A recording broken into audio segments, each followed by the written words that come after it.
Veraval police station વિસ્તારમાં Somnath talkies પાસે એક ફાયરિંગનો બનાવ બનેલો હતો. ફારૂક મોલાના અને એના સાગરીતોને પકડવા માટે આખા જિલ્લામાં જુદી જુદી જગ્યાએ રેડો કરવામાં આવી હતી.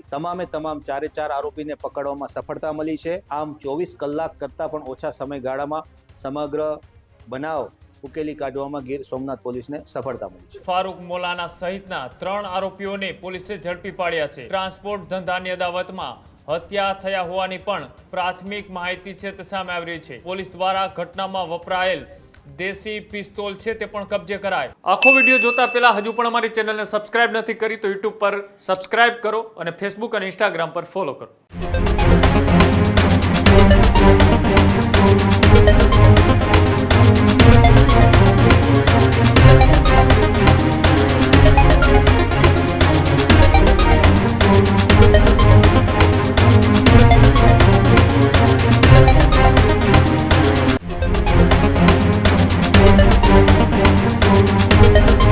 ગીર સોમનાથના વેરાવળની અંદર થોડા દિવસે જે ફાયરિંગની ઘટના બની હતી, આ ફાયરિંગની ઘટના જે બની હતી તેને લઈ હવે મામલો છે તેમાં મોટો ખુલાસો થયો છે. ફાયરિંગ ઘટનાના સનસનીખેજ સીસીટીવી ફૂટેજ પણ સામે આવ્યા. સીસીટીવીમાં 6 જેટલા બાઇક ધારકો છે તે ઘટના સ્થળે આવતા દેખાયા. બાઇક સવારોએ જારમાં ફાયરિંગ કરીને ફરાર થયા. ઘટનામાં જાવીદ તાજવાણીનું સારવાર દરમિયાન મોત થયું છે. મૃતક જાવીદ તાજવાણી તુરક સમાજના હતા પ્રમુખ. ફાયરિંગ બાદ વિસ્તારમાં અફરાતફરીનો માહોલ સર્જાયો. ઘટનાના સીસીટીવી ફૂટેજ સોશિયલ મીડિયામાં વાયરલ થયા. પોલીસ સીસીટીવી ફૂટેજના આધારે આરોપીઓ સુધી પહોંચવા માટે અત્યારે દોડધામ કરી રહી છે. સાથે જ એફએમ ગ્રુપના ફારૂક મોલાના પુત્ર અને ડ્રાઈવર સહિત 4 સામે ગુનો છે તે પણ દાખલ કરવામાં આવ્યો છે. ટ્રાન્સપોર્ટના ધંધાની અદાવતમાં હત્યા થઈ હોવાનું પોલીસ ફરિયાદની અંદર ઉલ્લેખ કરવામાં આવ્યો છે. થોડા દિવસે ગીર સોમનાથના વેરાવળની અંદર બપોરે 1 વાગ્યે જે 6 જેટલા લોકો દ્વારા એક વ્યક્તિ ઉપર ફાયરિંગ કરવામાં આવ્યું અને આજે ફાયરિંગની ઘટનાના 24 કલાક પછી એના સીસીટીવી છે તે અત્યારે હાલ સોશિયલ મીડિયાની અંદર વાયરલ થઈ રહ્યા છે. પણ આજે ફાયરિંગ કરવામાં આવ્યું હતું તેમાં જાવીદ તાજવાણી એટલે કે તુરક સમાજના પ્રમુખ હતા. તેઓનું સારવાર દરમિયાન મોત નીપજ્યું છે, મૃત્યુ પામ્યા છે અને તેને જ લઈ હવે પોલીસ અલગ અલગ દિશાઓમાં તપાસ કરી રહી છે. આ હત્યા કરનારાઓ કોણ હતા, કોને તેમને સોપારી આપી હતી અથવા તો જૂની અદાવત હતી કે કેમ, તેને લઈ પોલીસ અત્યારે તપાસ કરી રહી છે. પણ જે 4 જેટલા લોકો સામે અત્યારે પોલીસે ગુનો દાખલ કર્યો છે અને ટ્રાન્સપોર્ટના ધંધાની અદાવતથી હત્યા થઈ હોવાનું અત્યારે પોલીસ ફરિયાદની અંદર ઉલ્લેખવામાં આવ્યું છે. હત્યા કેસના 4 આરોપીઓ ગણતરીની કલાકોમાં પોલીસે ઝડપી પાડ્યા છે. સાથે જ ફારૂક મોલાના સહિતના 3 આરોપીઓને પોલીસે ઝડપી પાડ્યા છે. અન્ય આરોપી જાવીદ મોલાનાને ઉમરેઠ ગીર જંગલ વિસ્તારમાંથી ઝડપી લેવાયો છે. ટ્રાન્સપોર્ટ ધંધાની અદાવતમાં હત્યા થયા હોવાની પણ પ્રાથમિક માહિતી છે તે સામે આવી રહી છે. કુખ્યાત એફએમ ગ્રુપ દ્વારા જાવીદ તજવાણીની હત્યા કરાઈ હોવાનો પણ ખુલાસો થયો છે. પોલીસ દ્વારા ઘટનામાં વપરાયેલ દેશી પિસ્તોલ છે તે પણ કબજે કરાય. જીવતા કારતૂસ અને 3 બર્ગમેન મોપેડ પણ પોલીસે જપ્ત કર્યા છે. મૃતક અને આરોપીઓ વચ્ચે લાંબા સમયથી તણાવ ચાલી રહ્યો હતો અને ફાયરિંગ બાદ પોલીસ દ્વારા જિલ્લામાં ચુસ્ત નાકાબંધી કરી અને હત્યા કેસના પુરાવા એકત્રિત કરવામાં આવ્યા હતા. ફોરેન્સિક ટીમ દ્વારા પણ ત્યાં ઘટના સ્થળ ઉપર જઈ અને તપાસ કરવામાં આવી હતી. એફએસએલની ટીમે પણ ત્યાં તપાસ કરી હતી અને ગણતરીની કલાકોમાં જ આ પોલીસે જે 4 જેટલા આરોપીઓ છે તેમને ઝડપી પાડવામાં આવ્યા છે. આજે બનાવ બન્યો હતો બપોરે 1 વાગ્યે. થોડા દિવસે ટોકીજ વિસ્તારની આસપાસ જે ફાયરિંગ ધડાધડ કરવામાં આવ્યું હતું અને ફાયરિંગ થતાની સાથે જ હોસ્પિટલે તેઓને ખસેડવામાં આવ્યા હતા અને હોસ્પિટલની અંદર જ જાવીદ તજવાણીએ અંતિમ શ્વાસ લીધા એટલે કે તેઓ મૃત્યુ પામ્યા હતા અને તેની ગણતરીની કલાકોમાં જ હવે પોલીસે તમામ આરોપીઓને છે તે ઝડપી પાડ્યા છે અને આરોપીઓએ જે રીતનું આ કાવતરું ઘડ્યું હતું તેમાં કોનો સહયોગ હતો, કોણે આની અંદર સહયોગ કર્યો હતો એ તમામની અત્યારે પોલીસ પૂછતાછ કરી રહી છે અને જે આની અંદર વપરાયેલા હથિયારો છે તે પણ કબજે કરવામાં આવ્યા છે અને પોલીસ આ સમગ્ર મામલે પૂછતાછ કરી અને પછી ખુલાસો કરતા શું કહ્યું આવતે પણ જોઈએ.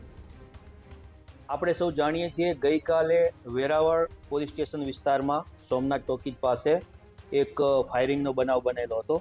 આ ફાયરિંગનો બનાવ બનેલ હતો એમાં જાવેદ તાજવાણી ઉર્ફે જાવેદ વાંદરી ઉપર ફાયરિંગ કરવામાં આવ્યું હતું અને આ ગોળી એને હેડશોટ એટલે કે માથામાં કપાળના ભાગે જમણી આંખની ઉપર વાગેલી હતી.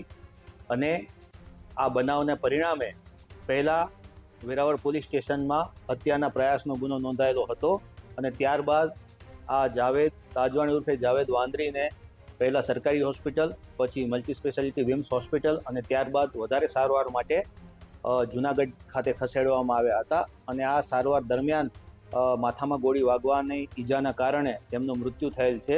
અને આ સમગ્ર બનાવ હત્યાના બનાવમાં પરિણમ્યો હતો. સમગ્ર બનાવ બન્યો ત્યારથી જ પહેલાંથી જ આરોપી તરીકે વડોદરાના જ ફારૂક મોલાના એફએમનું નામ આવી રહ્યું હતું અને પોલીસે આ દિશામાં તપાસ ચાલુ કરી હતી.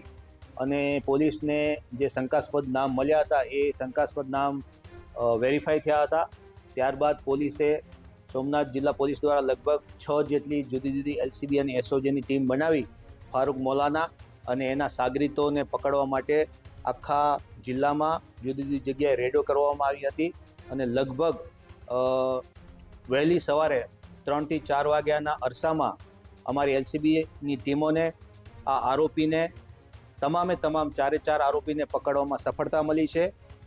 અને એમના હત્યામાં જે હથિયાર વપરાયું છે, જે દેશી કટ્ટો પિસ્તોલ જેવું એક હથિયાર છે, આ પણ કબજે લેવામાં આવ્યું છે.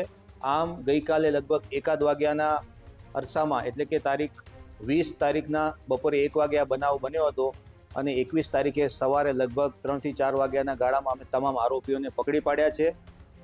ગુનામાં ઉપયોગમાં લેવાયેલા વાહનો, ઉપયોગમાં લેવાયેલ હથિયાર એ તમામ કબજે કરી લેવામાં આવ્યું છે. આમ 24 કલાક કરતાં પણ ઓછા સમયગાળામાં સમગ્ર બનાવ ઉકેલી કાઢવામાં ગીર સોમનાથ પોલીસને સફળતા મળી છે. આરોપીઓ બધા છૂટા થઈ ગયેલા હતા, એટલા માટે મેં આપને કહ્યું 6 ટીમો અમે બનાવી હતી.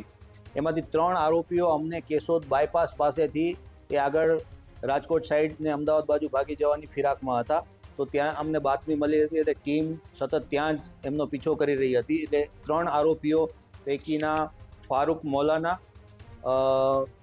અનીસ રહેમાન કુરેશી અને સમીર ઉર્ફે બાલી યુસુફ, આ લોકોને 3ને કેશોદ બાયપાસ પાસેથી અને આરોપી નંબર જે 2 છે, જે જાવેદ ફારૂક મોલાના છે, આને અમે તલાલા પોલીસ સ્ટેશન વિસ્તારના ઉમરેઠી ડેમ જંગલ વિસ્તારમાંથી પકડી પાડ્યો છે.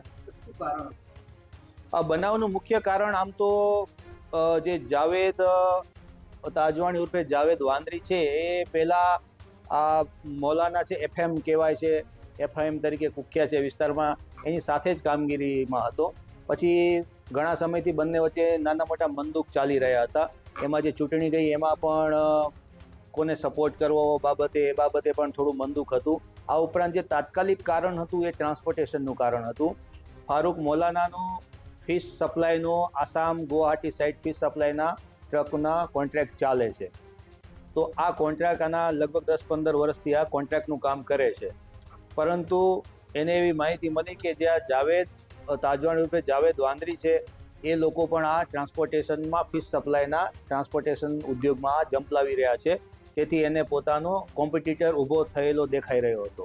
એટલે આ લોકો વચ્ચે આ બાબતે પણ લગભગ છેલ્લા અઠવાડિયાથી નાની મોટી ઘર્ષણ બોલાચાલી થતી હતી કે ભાઈ તું આ ધંધામાં આવીશ તો ફારૂક મોલાનાને એવો ડર હતો કે ભાઈ અમારા ધંધાની જે મોનોપોલી છે એ તૂટી જશે. તો મુખ્ય આ તાત્કાલિક કારણ આ છે. બંને પક્ષે ફરિયાદ છે. ફારૂક મોલાના ઉપર લગભગ આપણે જોઈએ તો 10 થી વધારે જુદી જુદી સેક્શનમાં હત્યાનો આપણે મર્ડર છે, હત્યાનો પ્રયાસ છે, એવા સંગીન અપરાધો એના ઉપર ઓલરેડી નોંધાયેલા છે. સામે મરણ જનાર વિરુદ્ધમાં પણ ઘણા બધા ગુનાઓ નોંધાયેલા છે અને એ ગુસ્સી ટોકના પણ આરોપી રહ્યા છે. આ જ પ્રકારની તમામ અપડેટ જોવા માટે ન્યૂઝરૂમ ગુજરાતને લાઇક, શેર અને સબસ્ક્રાઇબ કરવાનું ભૂલતા નહીં.